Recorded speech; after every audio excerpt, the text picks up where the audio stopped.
Palabra asambleísta Pavel Muñoz.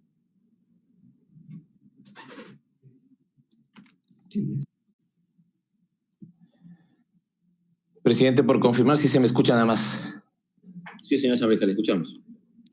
Gracias, presidente. Buenas noches a usted, a los legisladores, al país entero. Vamos a apoyar esta resolución. Es necesaria, es fundamental. He tomado la palabra simplemente para recordar el contexto en el cual se dio. Señalar también mi extrañeza de que justamente sea un asambleísta gobiernista de la bancada de Alianza País. Me queda duda si es que esta es la verdadera bancada gobiernista, pero de la bancada de Alianza País que señale el tema de el asombro que está o que le causa de que el gobierno nacional en una ocasión más favorezca los intereses del sistema financiero bancario. Quiero partir de una premisa. Nadie quiere un sistema financiero débil. Nadie quiere bancos débiles. Queremos bancos fuertes, queremos bancos competitivos, queremos bancos que le sirvan a la ciudadanía, que le sirvan al país, que ganen lo justo. Nadie está pidiendo que sean la Madre Teresa de Calcuta ni que hagan obras de calidad. Pero sí lo que queremos es un sistema financiero y un sistema bancario apegado a los objetivos de desarrollo del país. Y esto en lo absoluto está aconteciendo. Decía que me llama la atención porque he notado últimamente que los asambleístas de gobierno se sorprenden por este tipo de decisiones cuando lo que hemos tenido es la consolidación de un sistema plutocrático en estos 3 años y medio. Se asombran incluso cuando el Ejecutivo, desconociendo un trabajo de 8 años como la discusión del Código Orgánico de la Salud, simplemente lo vetó porque fue pensado, desarrollado, trabajado como iniciativa del gobierno anterior.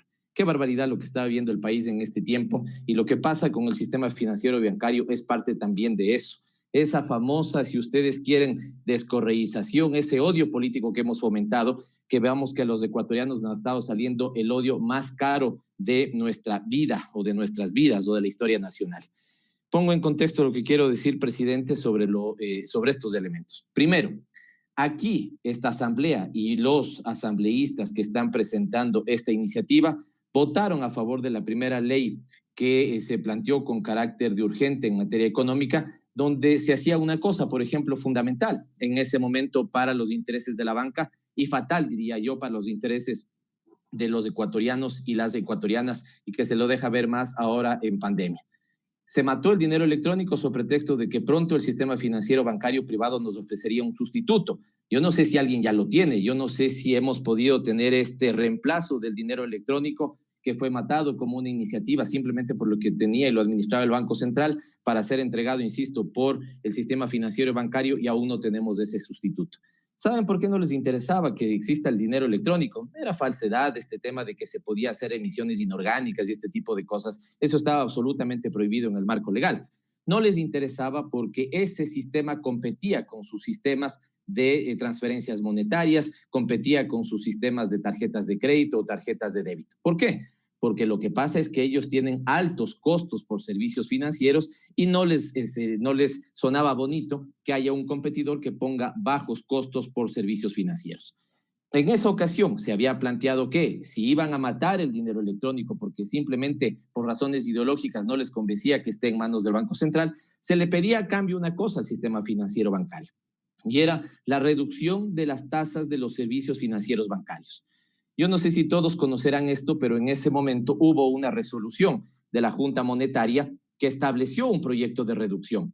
Lo escondieron, ¿no es cierto?, debajo de 1000 papeles y no lo trataron. ¿Por qué? Porque suponía un importante beneficio para los ciudadanos en una reducción significativa de esos servicios, de esos costos de los servicios financieros. No es que le dejaban de cobrar al ciudadano, es que le iban a cobrar menos. Y ahí había una afectación a los ingresos de la banca, ¿no es cierto?, y un beneficio a que el ciudadano iba a pagar menos por esos servicios financieros. Escondieron ese proyecto de resolución y después de varios meses, con insistencia de la Asamblea Nacional, presentaron otro proyecto donde sí había una disminución, pero en lo absoluto en las dimensiones que se habían planteado en el primer momento. Segundo elemento que quiero señalar. Aquí apareció el tema de los servicios GEA, donde hubo ecuatorianos que denunciaron que no habían autorizado que se les debite de sus cuentas servicios no financieros que habían sido ofrecidos por la banca.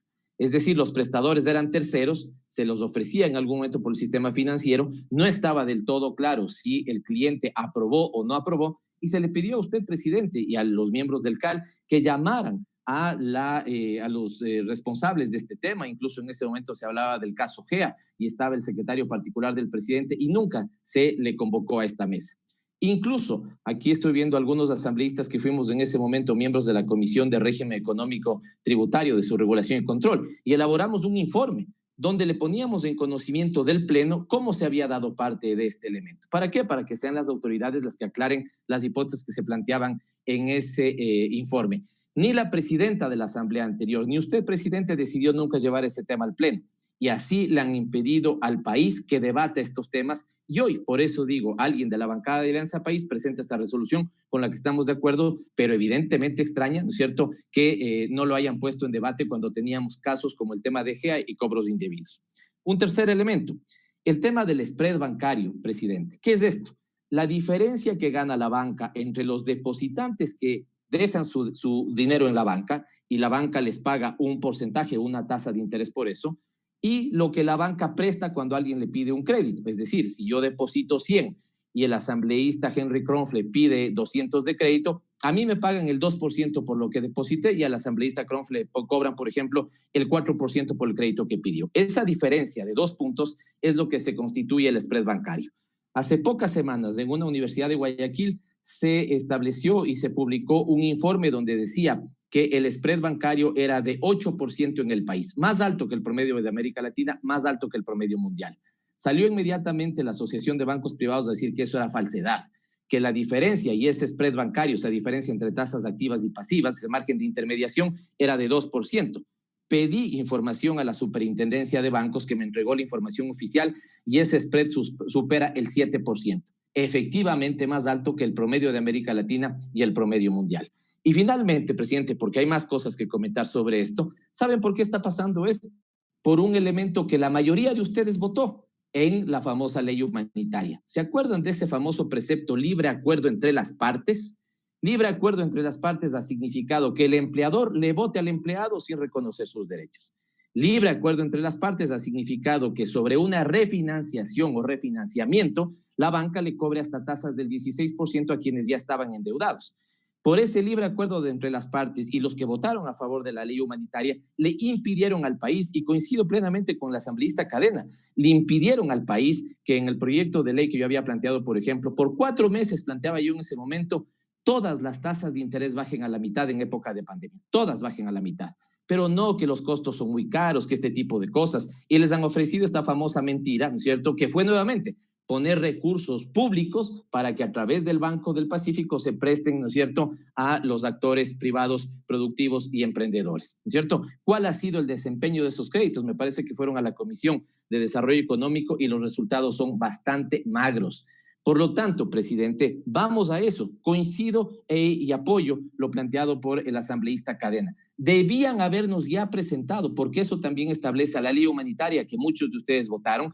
Ya tuvo que haber venido el presidente de la Junta de Regulación Monetaria y Financiera a decirnos cómo es que bajaron las tasas de interés, y traigamos aquí a representantes del sector privado, pues a que nos digan si la banca efectivamente les está prestando más barato. Traigamos a gente que está en este momento endeudada para que nos diga si lo que hace pocos días era un titular en Diario El Universo es verdad, que están haciendo reprogramación con tasas de interés de hasta el 16%. El otro día alguien en la calle me paraba y me decía, asambleísta, yo tenía una deuda de $6,000 por tarjetas de crédito con la banca. Inmediatamente se aprobó la ley humanitaria, me plantearon un proceso de refinanciamiento, yo debo 10,000. Así que, asambleístas, no miren a otro lado. Eso es lo que aprobaron muchos de ustedes con la famosa ley humanitaria. Así que apoyo este proyecto de resolución, apoyo los elementos adicionales que se han pedido e insisto yo también, como lo ha hecho el asambleísta Javier Cadena, de que se ponga ahí, y me parece bien, no solamente al presidente de la Junta de Regulación Monetaria y Financiera, a los miembros de toda esa junta para que nos digan por qué no han bajado las tasas de interés, por qué no han sido más agresivos en disminuir los costos de los servicios financieros, qué espera la banca para disminuir ese spread bancario, por qué tiene las tasas más altas que América Latina y a nivel mundial. Insisto, nadie quiere un sistema financiero débil, nadie quiere bancos que no le respondan con confianza hacia la ciudadanía. Si pueden estar más fuertes, que sea mejor, pero no a costa de fregarle la vida con, digamos, la política de cobros y endeudamiento al ciudadano, ¿no es cierto? Y ellos ser los únicos que están acumulando grandes ganancias en un proceso donde el país entero está acumulando grandes pérdidas también. Esa es mi intervención, presidente. Muchas gracias.